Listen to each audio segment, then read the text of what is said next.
Hey, what is up guys? Welcome back to a brand new video on the goddamn internet.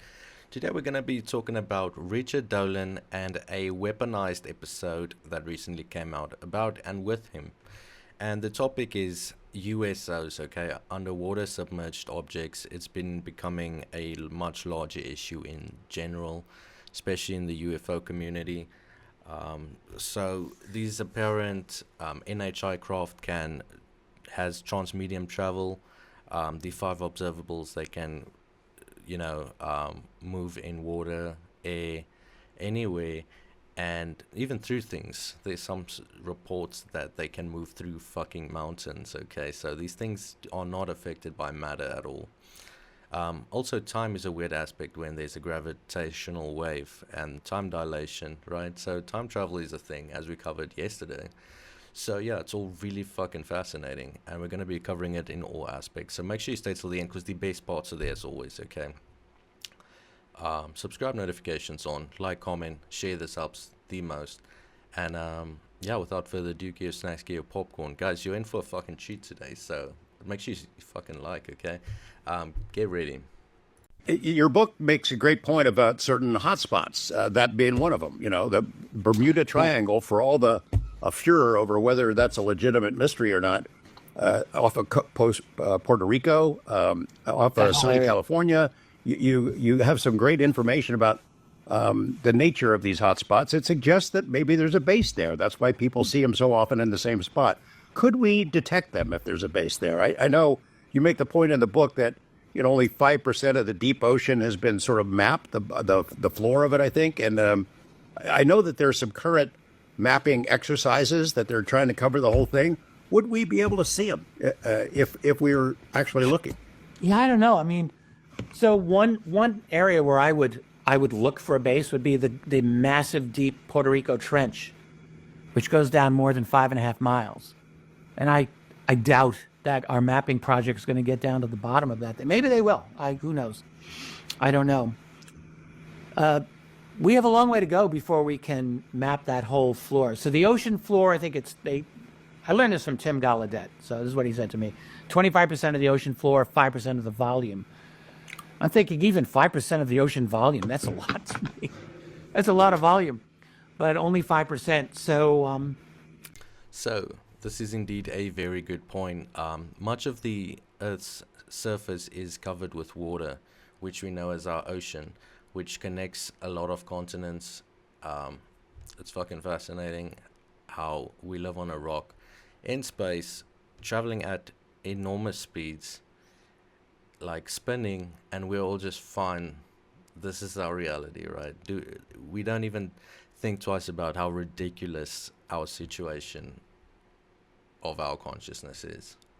Yeah, there's a lot of opportunity to find a base, I would imagine, but personally, I looked for any kind of hint of alien bases. And the best that I could find were a number of researchers over many years offered their conviction that there was a base in this location or that location. So I think pretty much everyone thinks that there's a base near Puerto Rico. I would say probably to the north of that island is my best guess. That island is like the king of USOs. There's just so much activity going on there, particularly after the 1970s. It's just crazy. Catalina Island, the whole Channel Island area is obviously very active. In fact, I'd say the whole California coast is very, very active, going right down to Baja, down by where the Nimitz was. But then what most people don't really think about in terms of at least the Western Hemisphere is the northeastern coast of the U.S. It's incredibly active there, going up into Canada as well. When I had all my little pins from my Google Earth for every little case that I tracked, and that area is extremely dense. The Gulf of Mexico, I'm just going to call it that, very active. And then leaving the Western Hemisphere, or South America, near Buenos Aires, I think there's a lot of reason to think there might be a base there.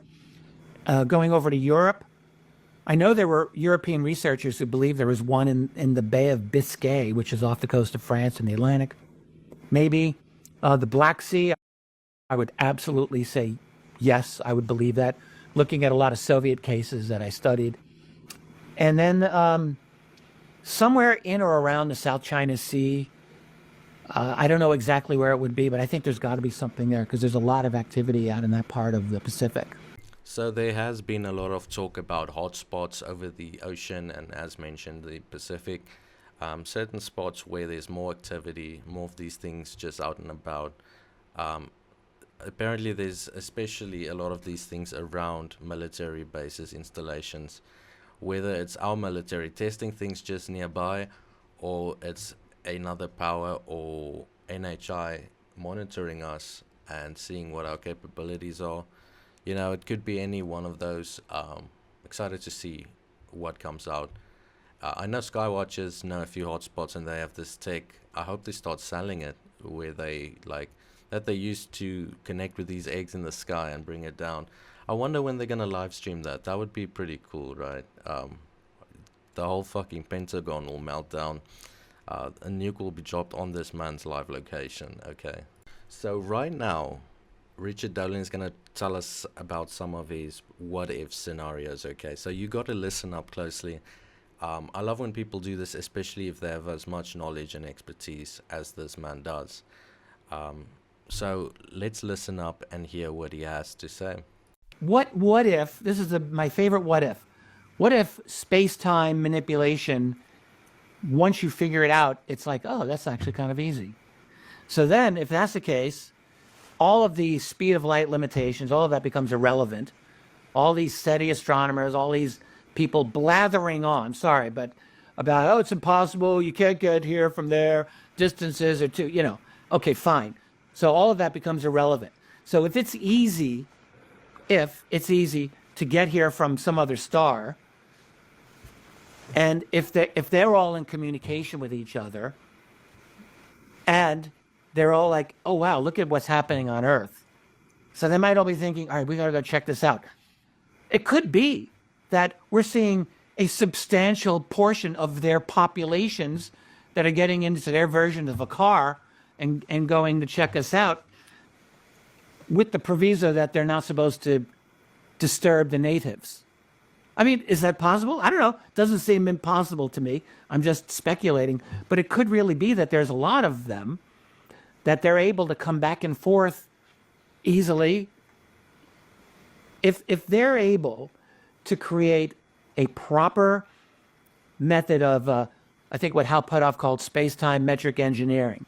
If they can do that, then it seems to me a lot else will make sense, and we could be dealing with a substantial portion of them. They're not necessarily a few like outpost aliens that are here setting up shop, you know, remotely. Maybe they don't need to do that. Maybe they don't need avatars. They can just come back and forth. I don't think that's impossible any longer. So I really love how time travel and time dilation aspect comes into this. This NHI story in its entirety is just a whole mindfuck. You know, this consciousness or entity or other world, other side is just so fascinating. The veil has to be lifted, and we're getting closer every single day. Like, imagine under the ocean, fucking this NHI in a NHI Starbucks, right? Just working. Guys, I don't even know what the fuck's going on right now. Time travel is connecting to this, and there's so many aspects that are seemingly moving together. Then it's just this large mindfuck, right?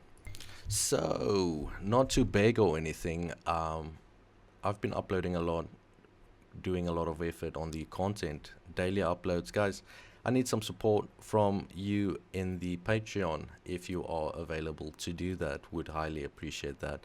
It would go so far, you have no idea, to extend the channel, to bring life to it, and, you know, as a sign of hope. And I'd appreciate the fuck out of you. So thanks, and I'll see you tomorrow.